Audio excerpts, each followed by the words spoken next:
Good morning and जय हिंद बच्चों। कैसे हैं आप लोग? आप सबका स्वागत करती हूं मैं शशि द्विवेदी आपके अपनी चैनल जिसका नाम है शशि की पाठशाला।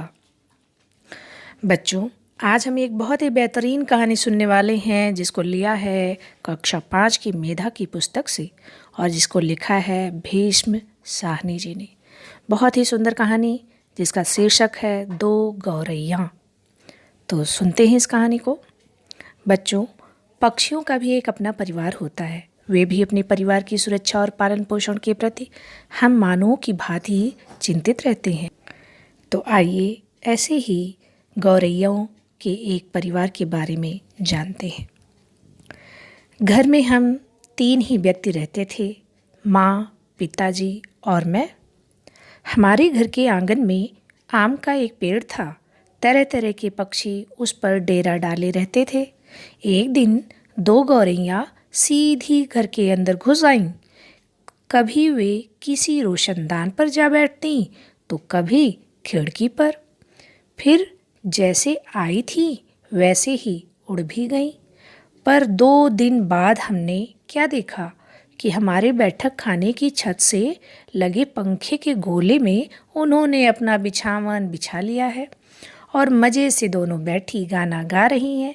इस पर पिताजी को बड़ा गुस्सा आ गया। उन्होंने पंखे के नीचे जाकर जोर से ताली बजाई, बाहें झुलाई, फिर खड़े खड़े कूदने लगे। गौरैयों ने नीचे की ओर झांक कर देखा और एक साथ ची ची ची ची करने लगी। पिताजी को और भी ज़्यादा गुस्सा आ गया।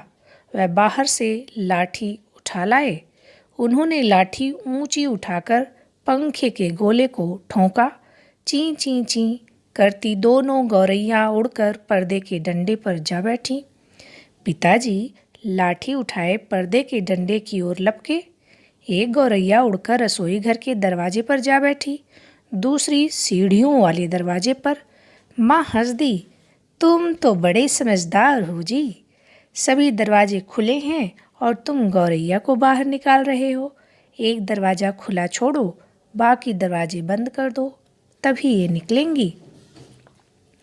पिताजी ने मुझसे कहा, जाओ दोनों दरवाजे बंद कर दो। मैंने भागकर दोनों दरवाजे बंद कर दिए। केवल रसोई घर का दरवाज़ा खुला रहा। पिताजी ने फिर लाठी उठाई और गौरैयों पर हमला बोल दिया। ची ची ची ची करती वो चिड़िया रसोई घर के दरवाजे में से बाहर निकल गई। माँ तालियां बजाने लगी। पिताजी ने लाठी दीवार के साथ टिकाकर रख दी और छाती फुलाए कुर्सी पर जा बैठे। तभी पंखे के ऊपर से चींची की आवाज़ सुनाई पड़ी। मैंने सिर उठाकर ऊपर की ओर देखा। दोनों गौरैया फिर से अपने घोंसले में मौजूद थीं। इस बार वे रोशनदान में से आ गई थी जिसका एक शीशा टूटा हुआ था।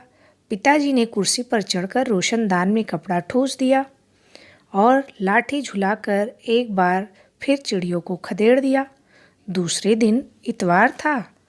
जब हम लोग नीचे उतर कर बैठक में आए तो गौरैया फिर से मौजूद थीं।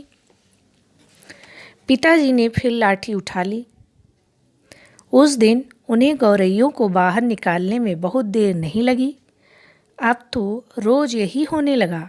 दिन में तो वे बाहर निकाल दी जाती, पर रात के समय जब हम सो रहे होते तो न जाने किस रास्ते से वे अंदर घुस आती।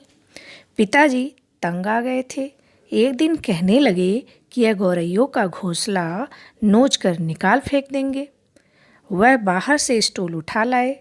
उन्होंने पंखे के नीचे फर्श पर स्टूल रखा और लाठी लेकर स्टूल पर चढ़ गए।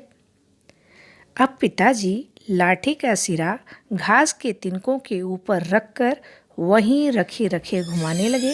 अब पिताजी लाठी का सिरा घास के तिनकों के ऊपर रखकर वहीं रखे रखे घुमाने लगे। इससे घोंसलों के लंबे लंबे तिनके लाठी के सिरे के साथ लिपटने लगे। तभी सहसा जोर से आवाज़ आई, ची ची ची ची। पिताजी के हाथ ठिठक गए। मैंने झट से बाहर की ओर देखा। दोनों गौरैया बाहर गुमसुम सी बैठी थीं। फिर पंखे की ओर देखा। पंखे के गोले के ऊपर से 2 नन्ही नन्ही गौरैया ची ची ची ची किए जा रही थी, मानो वे अपना परिचय दे रही थी। हम आ गई हैं, हमारे माँ बाप कहाँ हैं? मैं अवाक उनकी ओर देखता रहा। फिर मैंने देखा कि पिताजी स्टूल पर से नीचे उतर आए और चुपचाप कुर्सी पर आकर बैठ गए। इस बीच माँ ने सभी दरवाजे खोल दिए।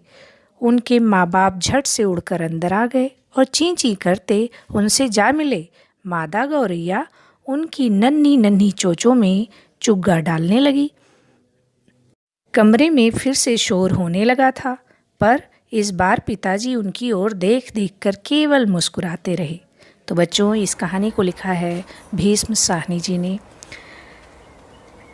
तो हम जानते हैं भीष्म साहनी जी के बारे में थोड़ी सी जानकारी लेते हैं। भीष्म साहनी जी का जन्म रावलपिंडी पाकिस्तान में 8 अगस्त 1915 को हुआ था।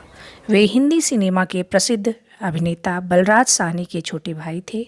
उन्होंने लेखक के साथ साथ रूसी भाषा के मशहूर साहित्यकारों की पुस्तकों का हिंदी में अनुवाद भी किया। उनकी प्रमुख कृतियां हैं तमस, बसंती, भाग्यरेखा, कबीरा, खड़ा बाजार में, गुलेल का खेल आदि। उनका निधन 8 जुलाई 2003 को हुआ था। तो बच्चों, ये थी कहानी 2 गौरैयों की। बच्चों, गौरैयों का जो संख्या है वो धीरे धीरे कम हो जा रहा है। ये घरों बगीचों में अपने घोंसले को बनाते हैं, तो इनको बचाना, पशु पक्षियों को बचाने की जिम्मेदारी हमारी है, क्योंकि हमने पेड़ों को काट रहे हैं, हम जंगलों को काट रहे हैं और हम अपने मकान बना रहे हैं। उनको भी रहने के लिए अपने घोंसला चाहिए, अपना मकान चाहिए, जिसमें वो अपने बच्चों के साथ रह सके, वो सुरक्षित महसूस कर सके, जाड़ा गर्मी बरसात में वो अपने आप को बचा के रख सके। तो ये जिम्मेदारी हम लोगों की है कि अगर कोई घोंसला देखे तो उसको गिराए नहीं, तोड़े नहीं, बल्कि पक्षियों के लिए हम पानी रखें, दाना रखें छतों पर, अपने बगीचों में। तो बच्चों, 20 मार्च को विश्व गौरैया दिवस मनाया जाता है, क्योंकि गौरैया की संख्या दिन प्रतिदिन कम होती जा रही है। बच्चों, इस तरह से अपने आसपास के वातावरण का ध्यान रखिए, पेड़ पौधों का ध्यान रखिए, पेड़ पौधे लगाइए, पशु पक्षियों का ध्यान रखकर हम सब मिलकर एक प्रकृति में एक साथ मिलजुल कर रह सकते हैं। और बच्चों, अगर इस कहानी से संबंधित कुछ प्रश्न पूछ लेते हैं। बताइए कि गौरैयों ने अपना ठिकाना कहाँ बना लिया था, और लेखक के पिताजी ने किसे दरवाजे बंद करने का आदेश दिया, और अगर आप होते तो क्या आप घोंसले को तोड़ देते, फेंक देते या रहने देते? क्या करना चाहिए? क्या किसी के घोंसले को तोड़ना चाहिए? तो ये कहानी है। और गौरैया बिहार का राजकीय पक्षी है। बच्चों, जो एक रोचक तथ्य है जो बताते हैं, चिड़िया अपने घोंसले में अंडे देती है। एक चिड़िया ऐसी भी होती है जो अपना घोंसला नहीं बनाती, वह दूसरी चिड़िया के घोंसले में चालाकी से अंडे दे देती है। उस चिड़िया के बारे में अगर जानकारी प्राप्त हो तो बताइए और कमेंट करिए।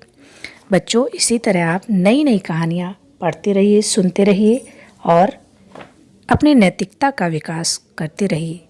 फिर मिलेंगे हम लोग किसी नई कहानी के साथ, किसी नई कविता के साथ। तब तक आप हंसते रहिए, मुस्कुराते रहिए। Thank you. जय हिंद।